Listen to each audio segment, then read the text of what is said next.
Greetings, YouTube. The other day at work, I found myself thinking about the OGL steampunk set of rules.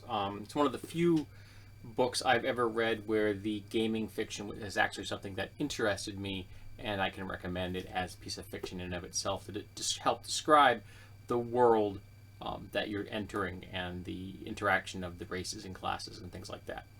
And one of the races you can play in this game is a ghost. You're an ectoplasmic being. So I thought to myself, well, if I was gonna play a ghost, I'm not gonna play a ghost, but this is how I pass the time at work. If I was going to play a ghost, what kind of ghost would I play? Now, a ghost doesn't have certain limitations that humans have. Your corporeal races, elves, dwarves, you know what I mean. Age doesn't matter as much. How long you've been a ghost doesn't matter as much. Things like that. So, well, what's one of the creepiest kinds of ghosts there is? That's a child. So I came up with Samuel.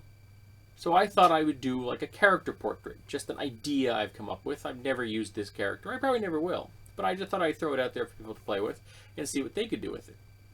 So Samuel was born into a wealthy family. Minor nobles, a lord and a lady.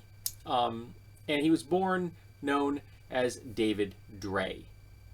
Unfortunately, his mother passed away in childbirth. Say she's from an extremely conservative religious family, doesn't believe in magical healing, whatever.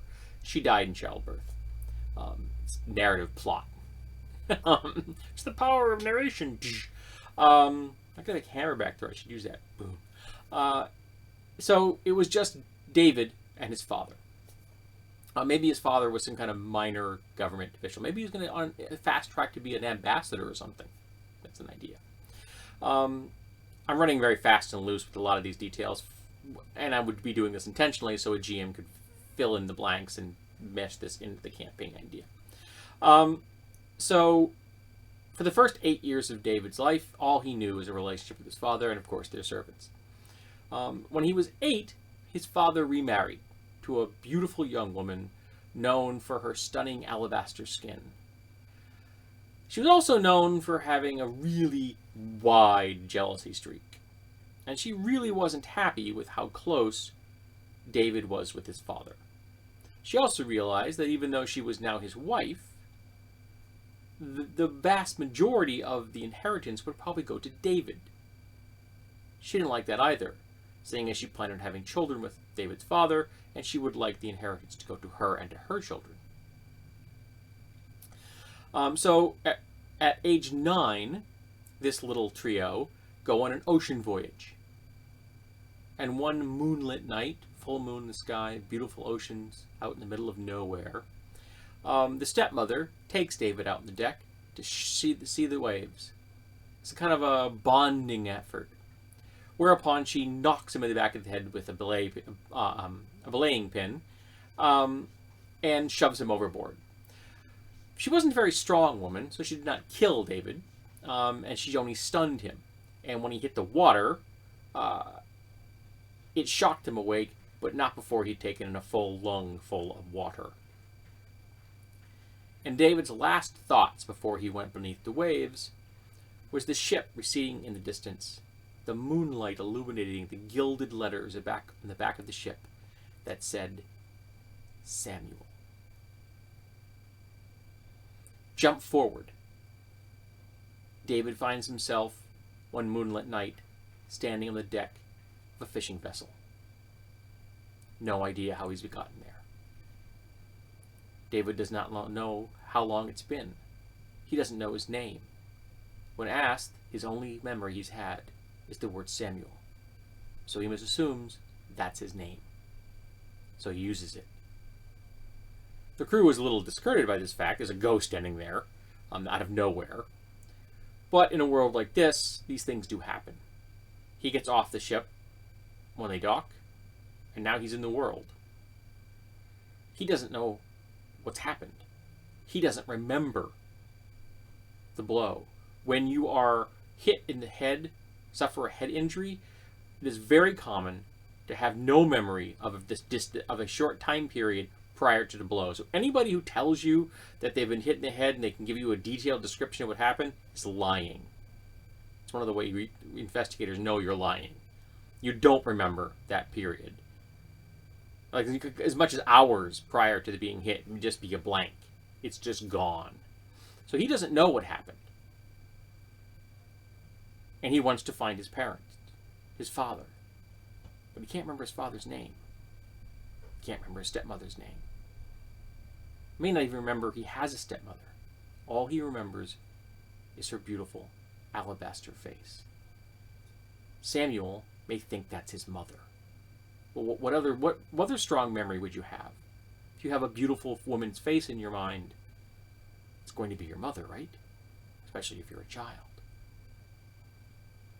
The book recommends that the best class for a ghost is investigator, and that's a really good option. I think there are psionic rules in here. If there weren't, I would definitely recommend a psionic class would also be an excellent choice for a ghost.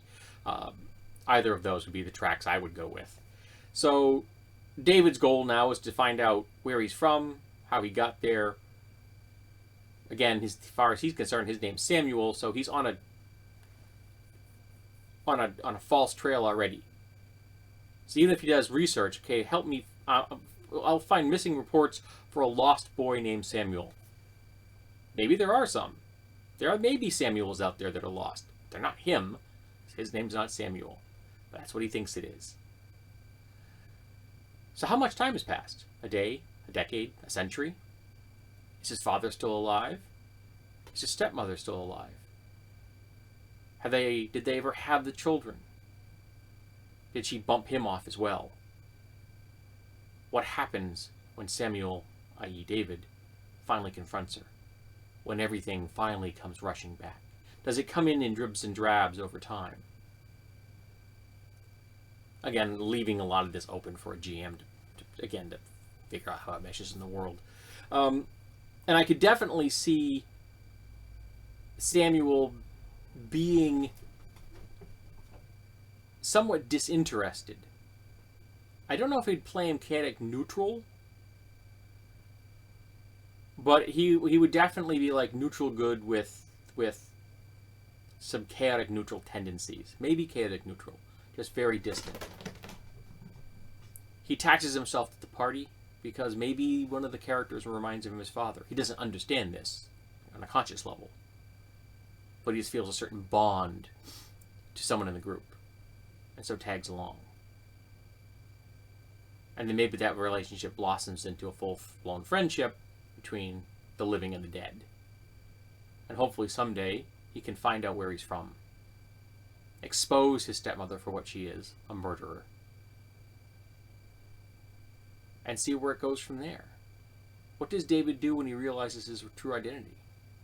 When he comes to understand what's happened to him? Interesting side note, since there are ghosts in the world, that must muck with inheritance laws like nobody's business. What do you do with that? Sure, they're dead, but they're standing there talking to you. They have a semi-corporeal essence, and they can make it more corporeal by taking certain feats, racial feats. So they can get better at moving objects. Kind of like the Ghost, the movie Ghost, where you can move objects if you concentrate really well, that kind of thing. So that would be intriguing. And would it vary from nation to nation? Do they have no rights in some places?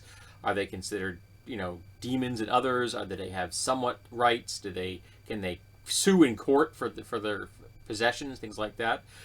Is there, like, for example, the essentially alimony or palimony for ghosts the families have to pay out? That kind of thing. How does that work in a world where ghosts are real and they're not going anywhere? How long do ghosts last? They last forever. And how do you prevent ghosts from taking over your world politically and magically? If they live for a very long time, they're going to accumulate a lot of power. So, are there rules against that? They can't hold office, for example, or their titles are gone, or they're bumped down significantly in their titles. So if you're a king, you're bumped down to a duke, or if all the way down maybe to a lord or lady. but you can't vote in parliamentary. You get the idea. So just these are ideas I'm just playing with, throwing these things out there for people to poke at and see what you might suggest. What would you do with Samuel, otherwise known as David Dre? And the word Dre popped into my head because I recently discovered that is what a squirrel's nest is called, a Dre. It made me smile. I thought it would make a great name. So what would you do with Samuel? What tact would you take? What do you think's going to happen when he finally encounters his stepmother? What happens if he never does? What happens if he encounters her as a ghost? So these are just ideas. People are free to use them. And I want to hear what people have to say. Let's poke around a bit. Let's see where the ectoplasm takes us.